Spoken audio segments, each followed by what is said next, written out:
Hot 96.3, AshMac here with a hot exclusive and truly what is needed during these times. Look, we don't know what tomorrow will bring. We don't even know what the next 24 hours will bring when it comes to COVID times. But we got something from, of course, the experts themselves. So I had to ask Dr. Tamika Dawson to join us today. Tamika!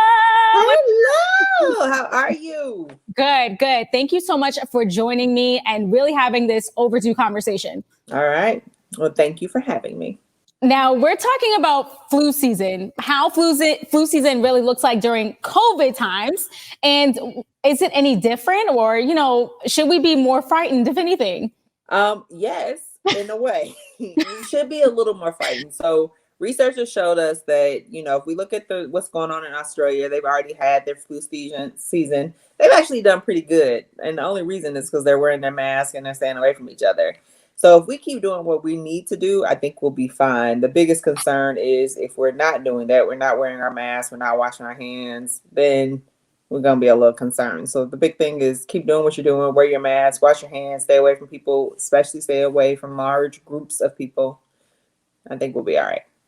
Now, I think it's important to say what we should be doing because a lot of times it changes. A lot of times we have a lot of different directions and guidelines, and that's changing daily. Regardless of what phase that the city is in, what should people be practicing every day without hesitation?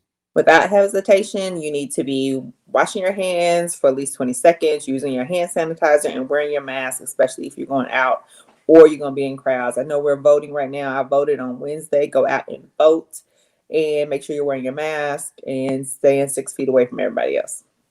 Did you find it hard to do that? Like with voting, were people like kind of close to you? Because I feel like I've seen videos and pictures and it looks a little closer than 6 feet away. But people were voting in groups. So it was like a group of people will be together, and then I would be 6 feet away from them. We did pretty good. Like I had to vote in Hamilton County because I live in Hamilton County, but I work downtown. So I think we did pretty good. But I have looked at the city county building and thought, ooh, y'all should be a little further away. So just make sure you wear your mask. All right. So when we're wearing our mask, how often, and I'm just going over these should be basic and what people should be already implementing, but we know the truth and that's not the case. I go outside and we still see people not wearing a mask or in the grocery store not wearing a mask. And it's like, okay, how do you politely tell someone, oh, can you put on a mask, please? Like, I know. It's terrible. It is. So how often should you wash if you have a material mask, or should you just use the disposable ones that, people use on a daily basis? So I use both. I wash my mask. If I have on makeup, I'm washing it more often. So if I have on makeup and I'm wearing a cloth mask, I'm probably washing it every time I take it off my face, just because you don't want maskne. You don't want to get acne on your face. Otherwise, you can wash it every couple of days. Okay. However, a cloth mask, throw it away after you're done with it. I mean, the paper mask, throw it away after you're done with it. Switch it out. So let's talk about these statistics and how you guys are partnering with the city, with IU Health, to provide flu shots. Now, how important is this? How did this come about? And how did you want to give back in this way? So I think the biggest thing is a lot of people, we live in COVID times. So a lot of people are working from home. The bus system got rid of a whole bunch of bus lines. And so people getting to clinics to get the flu is hard. So it's better to get the flu in your community where you can walk outdoors, walk a couple blocks and get the flu. So that's why IU Health chose to partner with the community to kind of bring free flu shots to the community. The big thing right now with the flu is we don't want you to get the flu and COVID.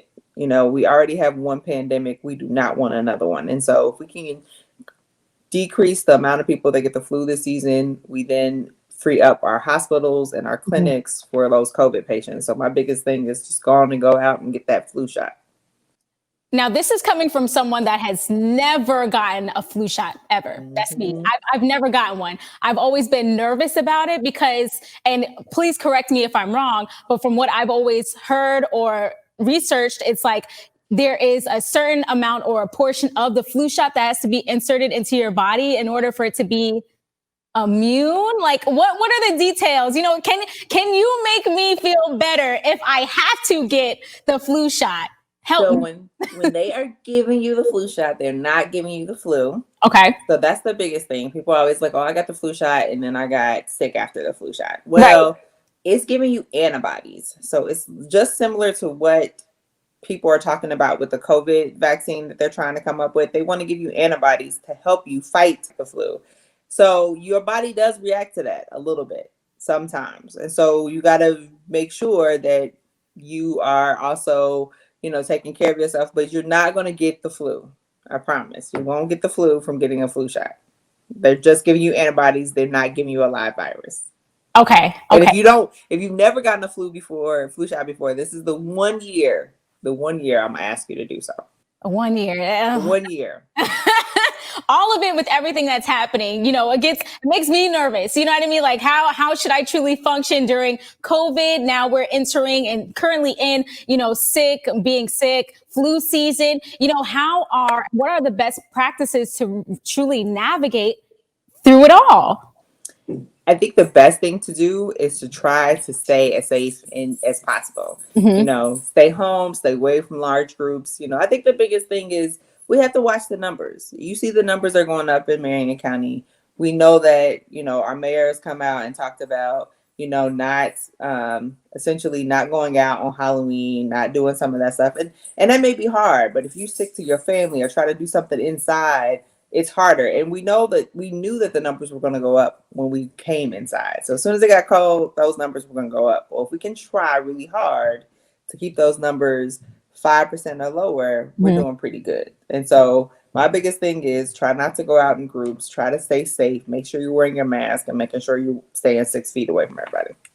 Right. Now, when it comes to this flu shot, I see that you have a few different locations and days of where and when you're providing them. Mm-hmm. Yep. Okay. Can you share with us the locations and where they'll be at?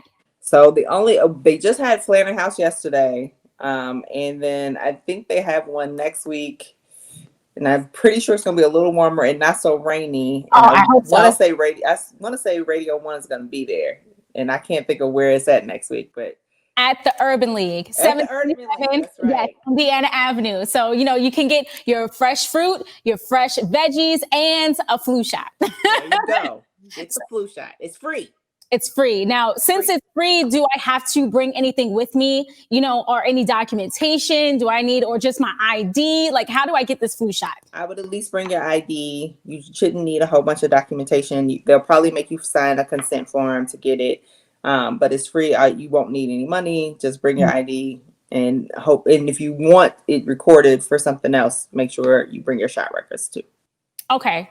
Now, when it comes to a vaccine for COVID, what from your expertise, what are some things we should be on the lookout for? Because I know a lot of people are concerned, but are ready to be experimental on the side of, if there's a vaccine, I think I should look into it. And it's much different from the flu because we've seen the flu and lived through the flu and successfully have lived to see another day from many cases, so what should we be looking at? I think the biggest thing with the COVID vaccine is that we want to make sure that everything is done safely, making sure that, we are not rushing a vaccine when we're not ready. And so right now there's trials going on and we got to wait to see what those trials show us.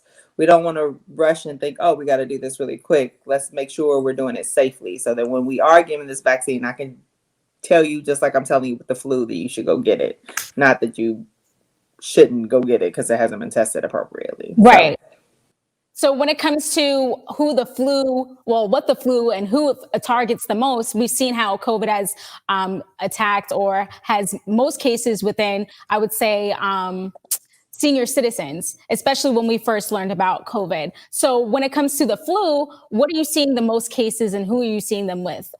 It's about the same. So it's that same population, that 65 and older. They're still at the most risk of getting severe flu. Everybody can get the flu and has gotten the flu, but those severe cases where people are in the hospital and have to be hospitalized and then the flu turns into pneumonia tends to be 65 or older or people with comorbidities. Big one being high blood pressure, diabetes, COPD, and asthma. Now, I'm a big person of trying to prevent being sick. That's why I have a turtleneck on right now in the studio. So, what are a few things, precautions that you would tell people to do? Maybe it's starting the day with vitamin C, or, wear, some leggings underneath your pants. Like, what would you tell people during these times? I think the biggest thing is drink water, Mhm. exercise, and if your exercise has to be shorter, walking is fine. So drinking water, exercising, vitamin C, taking a multivitamin every day. A big thing with new research that's going on with COVID is vitamin D. So you could even add a vitamin D to your regimen if you wanted to. And so making sure you're getting in that water, getting in some exercise, and just trying to be as healthy as possible. The other aspect of that is making sure you are treating your comorbidities. So if you have high blood pressure, you have diabetes, you're taking your medicine and making sure you're trying to stay as healthy as possible with that, so that that doesn't become a deterrent for an infection and brew in your body. Gotcha. So as close to a gallon of water a day. You got it. That's still a Look, I struggle. got my glass of water right. There you go. I need to have my bottle of water with me. That's what I need. Okay, so for IU Health offering the flu shots, how long will this be taking place in the city?